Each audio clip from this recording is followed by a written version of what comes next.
আসসালামু আলাইকুম। আমি সংবিধান নিয়ে একটু কথা বলি। সেটা হচ্ছে যে সংবিধান নিয়ে তো অনেক কথা হচ্ছে। তো আমি আমার কিছু ওপিনিয়ন বলি। সংবিধান খালেদা জিয়া বলছিল যে একসময় এই সংবিধান ছুঁড়ে ফেলে দেওয়া হবে। সম্ভবত 13 সালে নির্বাচনের সময় আর কি। যখন খালেদা জিয়ার আপনার যে গেটের সামনে আপনার ট্রাক ছিল, বালি ভর্তি ট্রাক, তখন আর কি খালেদা জিয়া বলছিল রেগে যে এই সংবিধান ছুঁড়ে ফেলে দেওয়া হবে। তো আসলে কথাটার উৎপত্তি বা উদ্ভাবন কিন্তু ওইখান থেকেই। এখনো মানুষ এটাই বলে যে এই সংবিধান ছুঁড়ে ফেলে দেওয়া হোক। তো আওয়ামী লীগ সরকারের আমলে কিন্তু আপনারা সবাই চাইছেন যে সংবিধান ছুঁড়ে ফেলে দেন। তো এখন আপনাদের শীর্ষ নেত্রী সহ বলছে যে সংবিধান ছুঁড়ে ফেলে দেওয়া হোক। আমি পরবর্তী কিছু কথায় আসতেছি। তো এরপরে মির্জা ফখরুল ইসলাম আলমগীর সাহেব যখন সংবিধান নিয়ে যখন এই ধরনের কথাবার্তা হয়েছে, তখন মির্জা ফখরুল ইসলাম আলমগীর সাহেব বলছে যে আপনার সংবিধান কি একটা টিস্যু পেপার যেটাকে ছুঁড়ে ফেলে দেওয়া যায় চাইলেই? ভাই, মির্জা ফখরুল ইসলাম আলমগীর সাহেব, এখন আপনাদের নেত্রী আগে কি বলছিল আর আপনি এখন কি বলতেছেন? আর এখন আসলে কোন সংবিধানের জন্য আসলে আমরা এরকম মানে করতেছে মানুষ, বা একটা মানে সবকিছু নিয়ে তো আসলে দুইটা পক্ষ হয়ে যায়। তো একটা পক্ষ বলতেছে যে এই সংবিধানই ঠিক আছে, স্বাধীনতার সংবিধান, 71-এর সংবিধান। ভাই, আমরা না আসলে বুঝা না বুঝা অনেকেই অনেক কথা বলি, কিন্তু মানে কথা বলার আগে বুঝতে চাই না যে আসলে আমি কোন কথাটা কেন বলতেছে এবং কোন জিনিসটা কোন কিসের প্রেক্ষিতে আসতেছে। বুঝছেন? এটা বলার রিজন হচ্ছে আমার এই যে সংবিধান, 71-এর সংবিধান থাকবে না বলতেছেন, বা 71-এর সংবিধানকে জন্য যারা অস্বীকার করে, আজকে মানে হারুন সাহেব বলছে একটা বক্তব্যে, পাপিয়া আপার জামাই। তো আপনার উনি মনে বলছে যে কি বলবো আর, যে ভাই মানে যারা নাকি তারা নাকি বিজন্মা, যারা নাকি 71-এর সংবিধান আপনার এই যে মানতে চায় না, যারা নাকি 71-এর সংবিধান নিয়ে ছুঁড়ে ফেলে যেতে চায়, তারা নাকি বিজন্মা। তাহলে এখন খালেদা জিয়ারে কি বলবেন আপনারা? সরি ফর দ্যাট, আমি জাস্ট লজিক দেখাইলাম। হ্যাঁ, মানে আপনাদেরই তো নেত্রী, আপনাদেরই তো সব কিছু। আচ্ছা, মানে উই টুক দ্য পয়েন্ট। তো নেক্সট আমার কথা হচ্ছে যে এই সংবিধানটা যে আপনার আপনার পরিবর্তন করতে চাচ্ছে আমি শুনছিলাম, তো ছুঁড়ে ফেলে দেওয়ার কথা আসলে আসলে ছুঁড়ে ফেলে দেওয়ার দরকার নাই। আমি বলবো কি জানেন, পরিবর্তন করেন। তো এই পরিবর্তনটাকে অনেকে ছুঁড়ে ফেলার মতো করে করেই বলছে। তো আসলে ছুঁড়ে ফেলা যেটাকে বলতেছে, আসলে ছুঁড়ে তো ফেলতে মানে অ্যাকচুয়ালি পারলে তো ভালোই ছিল। যেমন 71-এর পরে যখন 72-এর সংবিধান লেখা হয়েছিল, তো শেখ মুজিবুর 73 সালে আইসা কিন্তু আবার এই সংবিধানটা কাটাছেঁড়া করছিল সরকার চালানোর জন্য। তো একটা কথা তো হয়েছে যে আমি তো বলি যে, যেমন হাসনাত সাহেব বলছে, হাসনাত আবদুল্লাহ বলছে সংবিধান কারোর বাপের না। আসলে তো তাই, সংবিধান তো কারোর বাপার না। সংবিধান আমার বাবার সম্পত্তি না, সংবিধান শেখ মুজিবের সম্পত্তি না, শেখ মুজিব মানে সংবিধানটা কারোরই সম্পত্তি না। কিন্তু সংবিধানটা হচ্ছে এই দেশের মানে সংবিধান কি, সংবিধান হচ্ছে যে রাষ্ট্র পরিচালনা করার একটা মানে বলতে পারেন যে একটা গাইড, একটা ধারণা বা একটা ইয়ে মানে পথ চলা, একটা নির্দেশনা দেখায় এই সংবিধান। তো এই সংবিধান কিন্তু মানুষই বানাইছে। ঠিক আছে, মানুষের জন্য এই সংবিধান মানুষ বানাইছে। তার মানে এই না যে আপনার সংবিধান আপনার চেঞ্জ করা যাবে না। ঠিক আছে, আমি পুরোপুরি চেঞ্জ না করেন, কিন্তু এই সংবিধান এনিওয়েজ, আমি এখন থার্ড পয়েন্টে আসি। হ্যাঁ, এই সংবিধান চেঞ্জ করতে চাচ্ছে কেন মানুষ, বা পরিবর্তন করতে চাচ্ছে কেন? কারণ এই সংবিধানটারে হাসিনা বহুবারে বহু রকমে অনেকবার অনেক কিছুতে চেঞ্জ করে করে ক্লজগুলো অ্যাড করে করে হাসিনা এই সংবিধানটারে মনে করেন যে আপনার ওনার নিজের মতো করে একটা বই বানাই ফেলছে। ঠিক আছে, এই জন্য এই সংবিধানটারে আপনার হয় ছুঁড়ে ফেলে দেওয়া উচিত আমি মনে করি, নতুন করে সংবিধান করেন। অনেকেই বলতেছে নতুন করে সংবিধান করলে আপনার আগে 71-এর মানে চেতনা, 71-এর আমাদের তো আবার অনেক চেতনা ভাই, বুঝছেন না? তো 71-এর চেতনা, আমি বললাম তো জায়গা মতো আমরা চেতনা দেখাইতে পারি না, অথচ আমরা 71 নিয়ে ভালোই চেতনা দেখাইতে পারি। এটা আমাদের মনে করেন যে রক্তে আছে 71 সাল থেকে। 71 নিয়ে আমরা ভালোই চেতনা দেখাইতে পারি। তো চেতনা, তারপরে মনে করেন যে আরো অনেক কিছু আছে আমাদের, ওইগুলো মনে করেন যে আবার জাগ্রত হয়। ঠিক আছে, যখন আমরা ওই 71 সাল নিয়ে কথা বলি। শুনেন ভাই, আমি একটা কথা বলি, এই প্রজন্ম আমাদের এই জেনজি বলেন, তারপরে আরো মানে আমি সোজা কথা এক কথাই বলি, 18 বছর বয়স থেকে বা তারও কিছু আগের বয়স থেকে যারা নাকি এই পর্যন্ত 44 বছর বয়স পর্যন্ত বা 50 বছর বয়স পর্যন্ত আছেন, তারা মনে হয় না আমার সাথে দ্বিমত পোষণ করবেন। খুব বেশি একটা অংশ মনে খুব করতে পারেন যে আমার সাথে দ্বিমত পোষণ, কিন্তু আমার মনে হয় না যে খুব বেশি একটা অংশ আমার সাথে দ্বিমত পোষণ করবেন। এই সংবিধান আপনারা মানে ছুঁড়ে না ফেলেন, অ্যাটলিস্ট আপনারা মনে করেন যে এটাকে সংস্কার, মানে সংস্কার বলতে আমি বোঝাতে চাই আসলে সংস্কার কথাটা শুনলেও এখন হাসি পায়। সংস্কারও ভাই কি আর বলবো, এই আমাদের চেতনার মধ্যে এখন সংস্কার হয়ে গেছে। তো এনিওয়েজ, এখন এই সংবিধানটার যদি আপনারা যদি মানে জাস্ট ইয়ে করতে পারেন, নতুন করে সাজাইতে পারেন, হাসিনার যেই মানে কিছু বিষয় আছে, প্রেক্ষাপট আছে, বিষয়গুলো চেঞ্জ করে, হাসিনার না আসলে মানে সব মিলাই, কারণ দিন দিন তো আমরা আপডেট হচ্ছি। দিন দিন আমরা আপডেট হচ্ছি না? তো এই আপডেটের প্রেক্ষিতে যদি সংবিধানটাকে, এবং আমি শুনছি যে সংবিধানের মানে আমি ঠিক নিউজটা ক্লিয়ার না, তারপরে আমি একটু ভাষা ভাষা বলে যে হয়তো বা এই জিনিসগুলো হয়েছে, মানে সংবিধানের আপনার কিছু জিনিস আসতেছে আপনার 120টা দেশ থেকে নাকি সংবিধানের নমুনা কালেকশন করা হয়েছে, প্লাস মানে ওদের কনসেপ্ট ওইগুলো নাকি আমাদের সংবিধানের সাথে মানে অ্যাড করে আমাদের ভালো কিছু একটা তৈরি করার একটা প্ল্যান নিচ্ছে। তো ভাই আমার কথা হচ্ছে কি যে যেটা ভালো হবে সেটা দেশের জন্য অবশ্যই ভালো হবে, সবার জন্য ভালো হবে, কিন্তু এখানে হচ্ছে কি জানেন, আমাদের এই যে রাজনীতি ঢুকাই দিয়ে আমাদের এই জিনিসগুলোকে নষ্ট করে দিতেছেন, আপনারা ভালো ভালো জিনিসগুলোকে নষ্ট করে দিতেছেন। আমার কথা হচ্ছে মানুষের জন্য সংবিধান, সংবিধানের জন্য তো মানুষ না। যদি সংবিধানের জন্য মানুষের ভালোর জন্য যদি এই সংবিধান চেঞ্জ কিংবা পরিবর্তন মানে কিংবা আপনার কাটছাট করতে হয়, তাহলে করবেন। শেখ মুজিবুর করছে না 73 সালে আইসা? বলেন না কেন কথাগুলো আপনারা? বলেন। ইতিহাস মনে করেন যে আপনার ওই যে বললাম না যে যার যার সুবিধা মতো ইতিহাসটা চামে মেরা দেন, বুঝছেন না? আসলে ইতিহাস তো কেউ বলেন না ভালো করে, সুন্দর করে বলেন না, ঠিক আছে? তো একটা কথা মনে রাখেন, আমি একটা ভিডিওতে বলছি, truth cannot be covered and at truth will come out. তো হবেই, এটা মনে রাখেন। দিন শেষে ওই যে সূর্য অস্ত যাবে আবার সূর্য উঠবে, এটা একটা ন্যাচারাল থিং। সো আমার কথা হচ্ছে কি জানেন, যে ন্যাচারাল হিউম্যান বিং বা ন্যাচারাল মানে মানুষের মনে যে কনসেপ্টগুলো আছে এগুলো কোনোদিন পরিবর্তন করে দিতে পারবেন না, ঠিক আছে? তো আমার কথা হচ্ছে কি যে আমরা আসলে মানে ভালোটার দিকে না, মানে লক্ষ্য আমাদের, আপনি যদি একটা তীর ছোড়েন, হ্যাঁ, আপনার লক্ষ্য কি থাকবে যে আপনি ওইখানে গিয়ে লাগাবেন। তো আমার কথা হচ্ছে আপনি ওইখানে না লাগাইয়া আপনি কি করতেছেন, আপনি তীরের আশেপাশে দিয়া মনে করেন যে আপনি ঘোরাঘুরি করতেছেন, আপনি এটা না ওইটা, ওইটা না ওইটা। সবার লক্ষ্য যদি একটা হয় যে সংবিধান মানে রাখলে আপনার ভালো হবে, হ্যাঁ, কি যেন বলে, আমাদের দেশের জন্য ভালো হবে।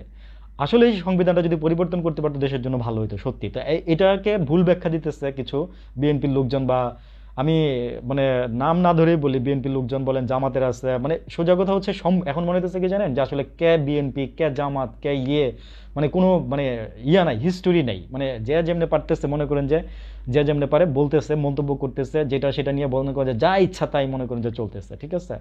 অবশ্যই সামনে ভোটের রাজনীতি, তো সবার ভোটটা তো খুব মূল্যবান, এটা আমি জানি। তো ভোটের রাজনীতি সামনে আসতেছে, কেউ টাকার বিনিময়ে 500 টাকা, এই যে সামনে নির্বাচনে কেউ 500 টাকার বিনিময়ে ভোট বিক্রি করে দিবে, এটা আমি জানি। আবার কেউ আছে 5 লাখ টাকা দিয়েও মনে করেন যে একটা ভোট বিক্রি করাইতে পারবেন না, সেটাও আমি জানি, ঠিক আছে? তো কথা হচ্ছে যে এখানে আমি ওই যে সংবিধানটা কেন পরিবর্তনের না করার পক্ষে একটা পক্ষ বলতেছে যে মানে 71 সালের স্বাধীনতার যে আমাদের যে মানে চেতনা, ইমেজ, এগুলো নষ্ট হয়ে যাবে। Question does not arise. আমার 50-এর উপরে যারা বয়সে আছে তারা আমার সাথে অমত করতে পারেন, কিন্তু আমার মনে হয় না যে যাদের বয়স 18 থেকে 44 বা 50 পর্যন্ত আছে তারা আমার সাথে অমত করবে, খুব বেশি একটা অংশ কম আমি মনে করি। কারণ আমরা কি চাই জানেন ভাই, আমার বয়স যদি এখন 40 হয়, আমি 2 দিন পরে মরে যাব, কথার কথা। আমি আমার লাইফের অর্ধেক বয়স পার করে ফেলছি, আল্লাহ যদি হায়াত দেয় এই বছর বাঁচবো, নাহলে বাঁচবো না, আমার মুর্দা কথা শেষ। আমার কথা হচ্ছে আমি দেশের ভালোটা তো আমি যতটুকু দেখছি, মারা কাটার মধ্যে আমরা বড় হয়েছি বলতে গেলে, যেটা আমরা বুঝছি। এই আওয়ামী লীগ সরকার তো আমাদের ভালো কিছু দেখায় নাই, এই আওয়ামী লীগ সরকারও দেখায় নাই, বিএনপি সরকারও দেখায় নাই। সত্যি কথা যেটা, যারা দেখছে তারা বলতে পারবে, কিন্তু যারা বিএনপি সরকারকে দেখে নাই তারা বলতে পারবে না। আমরা দেখছি তাই বলতে পারতেছি।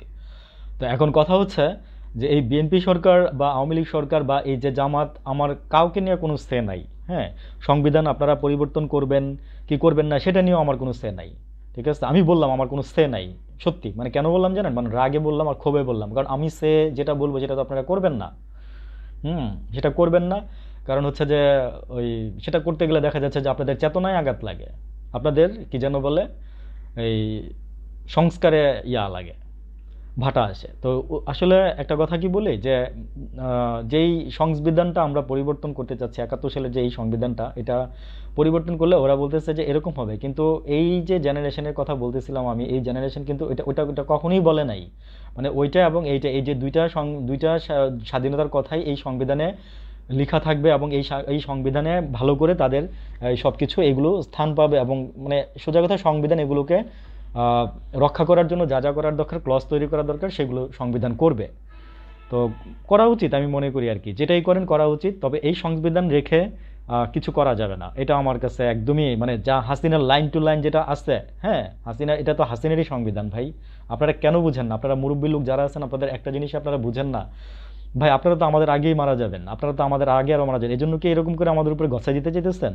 ঠিক আছে, মানলাম, তা আপনাদের নাতি নাত করে আছে না, ওদের দিকে একটু খেয়াল করেন, ওদের দিকে অন্তত একটু খেয়াল করে মনে করেন যে আপনার মাথায় রাজনীতি বাদ দেন, আপনার মাথায় মনে করেন যে আপনার মানে ধান্দাবাজি, মানে সরি এইভাবে বলতেছি না, সবাইকে না। আপনি রাজনীতি বাদ দেন, আপনি অন্য কোনো দলের কথা বাদ দেন, আপনার আপনি জাস্ট নিজস্ব বিবেক দিয়ে চিন্তা করে দেখেন। আমাদের কথা বাদ দেন, না হয় আমরা এইভাবেই গেলাম, কিন্তু আপনাদের নাতি নাতকুরের কথা চিন্তা করেন। ঠিক আছে, আপনাদের নাতি নাতকুরের কথা চিন্তা করে আপনারা এই জিনিসগুলো একটু একটু ভাবেন, মুরব্বী যারা আছেন। এবং আমার মনে হয় কি জানেন, যে এগুলো নিয়ে কথা বলেন প্লিজ। ঠিক আছে, দেশটারে কিন্তু একটা অশান্তির মধ্যে, একটা অস্থিতিশীল পরিস্থিতিতে একটা ফেলে রাখছেন সবাই। মানে বৈষম্য বিরোধী ছাত্র আন্দোলনের পক্ষে এখন মনে করেন যে বিপক্ষে অনেক কথা বেরোচ্ছে। ঠিক আছে, তারা নাকি এই করতেছে, ওই করতেছে। রাফির নামে শুনছি যে আপনার 32 লাখ টাকার, 32 কোটি টাকার চাঁদাবাজি দেখাই দিচ্ছে, এটা নাকি করছে আপনার ডিজিএফআই এর একটা পত্রিকা। তো ডিজিএফআই আসলে ক্যান্টনমেন্টের কোনো সংস্থা না, ডিজিএফআই ছিল আপনার প্রধানমন্ত্রীর কার্যালয়ে, ওইটা মনে করেন যে হাসিনার আমলে যে ক্যান্টনমেন্টে আইনা সেনাবাহিনীর লোক দিয়ে চালাইছে ডিজিএফ। তো ডিজিএফআই কি করছে সেটা তো আমরা জানি, আয়নাগর থেকে শুরু করে সব কিছুই ডিজিএফআই এর সৃষ্টি। ঠিক আছে, এই ব্যাপারে কোনো ভুল নাই। তো কথা হচ্ছে যে এই যে এত কিছু, এই যে ডিজিএফআই নাকি একটা পত্রিকা, কি আমার কি জানেন, আচ্ছা যে নামটা এরকমই, আমার কি জানো। তো ওই পত্রিকাতে লিখছে যে এই রাফি সম্পর্কে এরকম। তো আমার কথা হচ্ছে যে সেনাবাহিনীর একটা পত্রিকা যদি এরকম বের করে, এটা পান্না ভাইয়ের নিউজ থেকে আমি বলতেছি, রেফারেন্স দিলাম পান্না ভাইয়ের রেফারেন্সে। তো তাহলে কি এটা কি ঠিক হবে? এটা আমার মনে হয় না যে ঠিক হবে। ঠিক আছে, না সরি, এটা পান্না ভাইয়ের নিউজ না, এটা আরেকটা নিউজের তো আমি ওইখান থেকেই বলতেছি। তো নিউজটা অথেন্টিক, তো আপনারা খোঁজ খোঁজ নিয়ে দেখতে পারেন। তারপরে এই যে রাফি সম্পর্কে যে লাস্টে যে চাঁদাবাজির যে নিউজটা বেরোচ্ছে, এটা দেখা গেছে যে লাস্টে ওর অ্যাকাউন্টে নাকি সার্জিস নিজেই তো বলছে, এটা নিয়ে সার্জিস ভাই নিজেই বলছে যে এটা 20 লাখ, 20,000 টাকা, 20,000 টাকা নাকি 20 টাকা, এরকম রিচার্জ করা একটা ফোন, মানে যেটাতে কোনো লেনদেনই হয় নাই। তো আমার কথা হচ্ছে কি, যেগুলো ইনভেস্টিগেশন করেন আপনারা, যদি সন্দেহ থাকে। আর অনেকে বিচার নিয়ে কথা বলতেছেন যে এখন পর্যন্ত কোনো বিচার আপনারা কি দেখলেন। ইভেন সমন্বয়কদের মধ্যে অনেকে বলতে শুনতেছি যে 5 মাসে কি বিচার করলেন আপনারা, 5 মাসে কি বিচার করলেন। তো 5 মাসে বিচার আসলে কি জানেন, একটা কমিশন গঠন করছে, কিছু কমিশনগুলো হয়েছে এই ডিসেম্বরে ইউনিয়ন সাহেবের নিজের কথা রেফারেন্স দিচ্ছি। এই ডিসেম্বরের আপনার কমিশনগুলো আপনার তদন্ত রিপোর্ট জমা দেওয়ার কথা ছিল, তো ওরা পারে নাই। মনে করেন যে নতুন, স্বাভাবিক একটা জিনিস নতুন, মানে কারে ঠিক করবে, কারে দিবে, কারে ওইখানে বসাবে, কার সাথে কার লিয়াজু করবে, এই জিনিসগুলো করতে গিয়ে ওদের 1 মাস চলে গেছে। তখন কমিশন যারা গঠন করছে তারা 3 মাসের কথা বলছিল। তারা বলছিল যে আমাদের এইভাবে তো গেছে, আমাদের জানুয়ারি মাসে আমরা এটা দিব। তো ঠিক আছে, ওয়েট করেন। আমার কথা হচ্ছে কি জানেন, ওই যে বলছে যে ফল গাছে ধরছে, এটা একটু পাকতে দেন। ঠিক আছে, পাকতে দেন, বেশি দিন লাগবে না, ফল পাবেন সামনে। হয়তো জানুয়ারি মাসের মধ্যে খুব ভালো ভালো রেজাল্ট পাবেন সবাই, এটা আমি আশা করতেছি আর কি। তো ঠিক আছে, সংবিধান আসলে মূল জিনিসটা হচ্ছে কি জানেন, সংবিধান নিয়ে আমি আমার মানে ওপিনিয়নটা বলছি। সংবিধান নিয়ে ইদানিং অনেক, মানে ইদানিং না, মানে এতদিন এত কথা শুনতেছিলাম। তো সংবিধান নিয়ে আসলে মানে যে বলার মধ্যে স্পর্ধা রাখি না, তারপরে যতটুকু বুঝি অতটুকু তো অথেন্টিকভাবে বলার ট্রাই করছি। তারপরে যদি কোনো ভুল হয়ে থাকে তাহলে মানে সেটা অবশ্যই ভুল ধরাই দিলে আমি শিখবো সেখান থেকে। কিন্তু আমি যতটুকু বলছি আমার মনে হয় না যে কোথাও কোনো ভুল হয়েছে।